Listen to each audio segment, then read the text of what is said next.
Assalamualaikum warahmatullahi wabarakatuh. Di video kali ini kita masih akan membahas bab koordinat kartesius.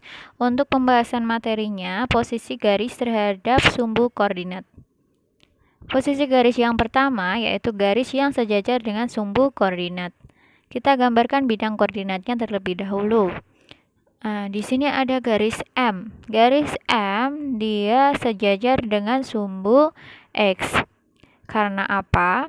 Karena kedua garis tersebut memiliki jarak yang selalu sama, ya. Dalam hal ini jaraknya adalah 2 satuan. Nah, ada lagi garis N. Garis N dia sejajar dengan sumbu Y. Karena garis N terhadap sumbu Y memiliki jarak yang tetap, yaitu 3 satuan. Bisa kita tuliskan keterangannya garis M sejajar dengan sumbu X dan garis N-nya sejajar dengan sumbu Y. Kedua garis dikatakan sejajar apabila memiliki jarak yang selalu tetap. Nah, posisi garis yang selanjutnya yaitu garis yang tegak lurus dengan sumbu koordinat. Di sini ada contoh garis P. Garis P tegak lurus dengan sumbu Y karena dia membentuk, kedua garis tersebut membentuk sudut 90 derajat atau sudut siku-siku. Nah, ada contoh lagi garis H. Garis H dia tegak lurus dengan sumbu X.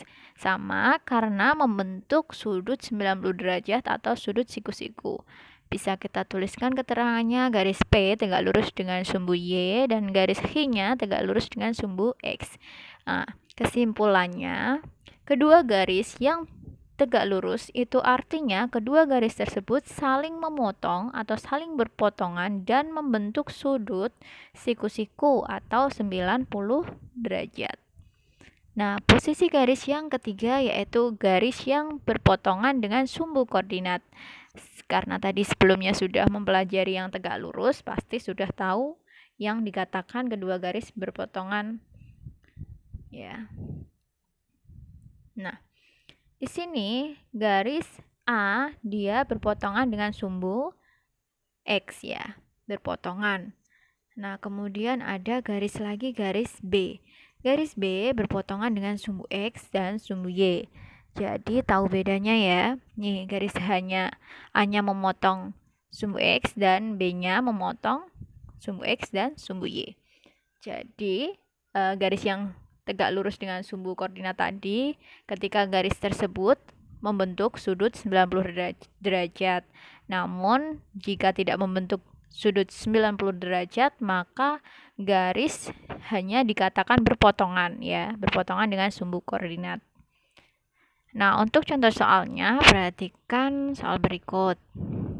Pada bidang koordinat, gambarlah garis H1 melalui titik A negatif 4, negatif 3 dan B-nya 4, negatif 3. Kemudian ada garis H2 melalui titik negatif 3, negatif 5 dan H-nya 5, negatif 5. Dan garis M melalui titik A, K 5,4 dan L 5, negatif 4. Untuk soalnya, apakah garis H1 dan garis H2 sejajar dengan sumbu X? Jelaskan alasannya. Kemudian yang B, mengapa garis H1 dan garis H2 tegak lurus dengan sumbu Y? Dan yang C, apakah garis M tegak lurus terhadap sumbu X? Jelaskan alasannya. Kita gambarkan bidang koordinatnya terlebih dahulu. Kita cari garis H1-nya melalui titik A, negatif 4, negatif 3. Negatif 4-nya X, ya, ke bawah. Karena negatif 3-nya di Y di bawah. Nah, kita temukan titik A di sini. Kemudian kita cari titik B-nya, 4, negatif 3. 4, negatif 3-nya di bawah. Nah, titik B-nya di sini. Nah, dari sini titik A dan titik B kita tarik garis, maka diperoleh garis H1 tadi. Kemudian yang garis H2 melalui titik P negatif 3, negatif 5. Negatif 3-nya ya, negatif 5. Berarti P-nya di sini. Nah, lanjut kita cari yang H-nya. 5, negatif 5. 5, negatif 5 ya. titik H-nya di sini. Nah, perpotongan titik P dan H kita tarik garis. Garis tersebut adalah garis H2. Nah, lanjut untuk garis M melalui titik K 5,4. 5 X-nya 4 itu ada di Y atas, berarti kita lukiskan seperti ini. Nah, di sini titik K. Kemudian titik L-nya 5, negatif 4. 5 X-nya negatif 4 berarti ada di bawah, Y di bawah. Udah, kita tarik garis negatif 4-nya. Nah, di sini titik L. Titik L dan titik K kita tarik garis. Namanya adalah garis M tadi ya. Apakah garis H1 dan H2 sejajar dengan sumbu X? Ya. Ya, benar. Dua garis tersebut sejajar dengan sumbu X. Jelaskan alasannya. Kenapa? Karena kedua garis tersebut memiliki jarak yang selalu tetap atau selalu sama terhadap sumbu X. H1 berjarak 3 satuan terhadap sumbu X, sedangkan H2-nya berjarak 5 satuan terhadap sumbu X. Yang B, mengapa garis H1 dan garis H2 tegak lurus dengan sumbu Y? Ya, mengapa? Karena garis H1 terhadap sumbu Y dia membentuk sudut 90 derajat ya, berpotongan membentuk sudut 90 derajat. Kemudian untuk H2-nya juga.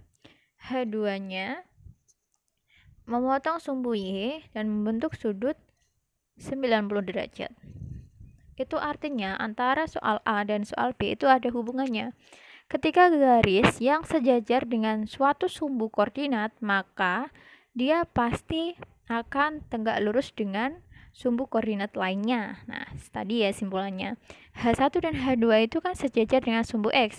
Pasti dia tegak lurus dengan sumbu Y. Jadi, berlaku juga kebalikannya. Misalkan H1, H2-nya itu sejajar dengan sumbu Y, maka akan tegak lurus dengan sumbu X. Jadi, kebalikannya.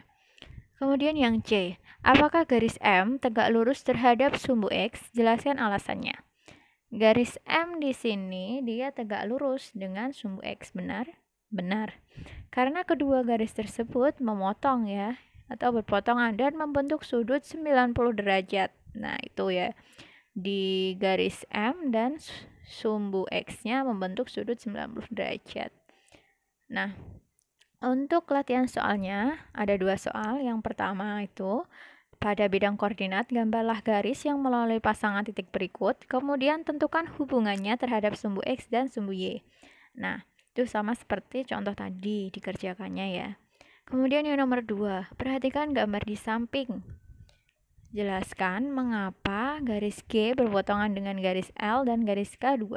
Kemudian tentukan koordinat titik potong garis G terhadap garis L dan garis G terhadap garis K2. Bisa dilihat ya, di gambar itu ada garis apakah K1, K2, kemudian G dan L. Ada yang tegak lurus dengan sumbu koordinat, ada yang sejajar dengan sumbu koordinat, ada yang berpotongan. Nah, coba dicari yang nomor 2 juga. Nah, sekian untuk video kali ini.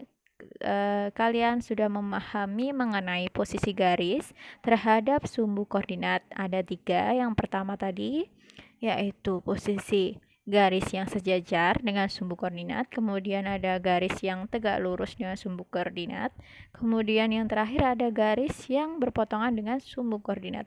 Sekian video hari ini. Wassalamualaikum warahmatullahi wabarakatuh.